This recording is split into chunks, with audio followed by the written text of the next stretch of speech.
The danger we saw earlier this week, a man from Walled Lake killed, or apparently shooting a firework off his head.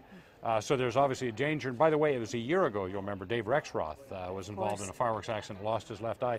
Tomorrow night at 11 o'clock, I'll be talking to Dave about that. You might be surprised about his thoughts on fireworks. Yeah, and it's been a year, and get an update on him. He's doing great. Yep. But you know that if you watch each night. We want to talk a little bit more about fireworks now and what we all need to keep in mind. So joining us is Lieutenant Michael Shaw of the Michigan State Police.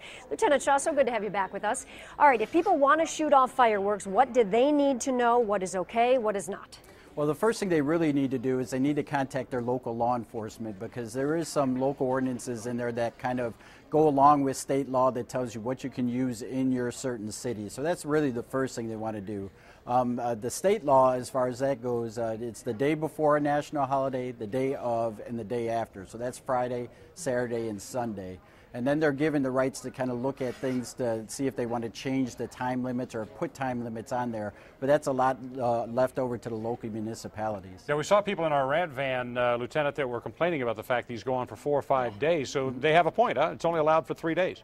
They do have a point. I kind of got a little kick out of the last guy that, you know, let it go for 6 or 7 days. Well, that's not the way that the law is written. It's the day after, and then you're supposed to stop. I think the most important thing that people need to remember is just common courtesy to your own neighbors. Yeah. If you know that you have neighbors that their dogs are afraid of fireworks, you might want to think about another place to do it, or going to see a display somewhere else. I think that's the biggest thing that we really want to push to people. And the second part is always alcohol. I think we saw with the young man that ended up getting killed by the fireworks was, you know, had alcohol in his system. The state law is very specific. If you have alcohol in your system, you cannot purchase or use fireworks. If people break the laws, what kind of fines or penalties will they face if they're caught?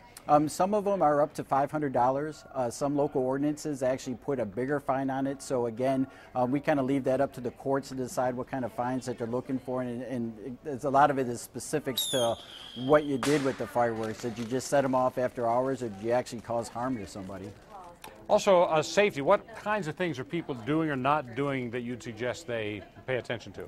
Well, I think first of all, again, is we want to talk about alcohol. Usually a lot of times when you're up with fireworks accidents, it has something to do with alcohol. I think the one lady spoke about parental supervision. Yeah. You need to supervise when fireworks displays are going. Don't let your kids run up there to them.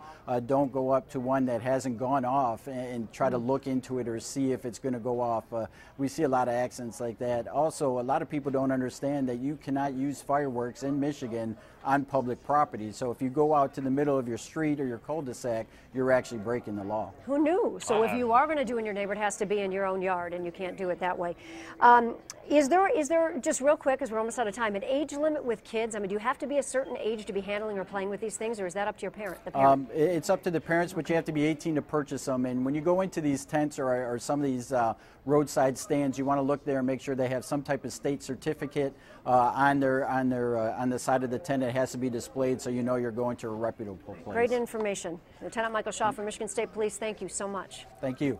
All right, still heading your way on the Now Detroit.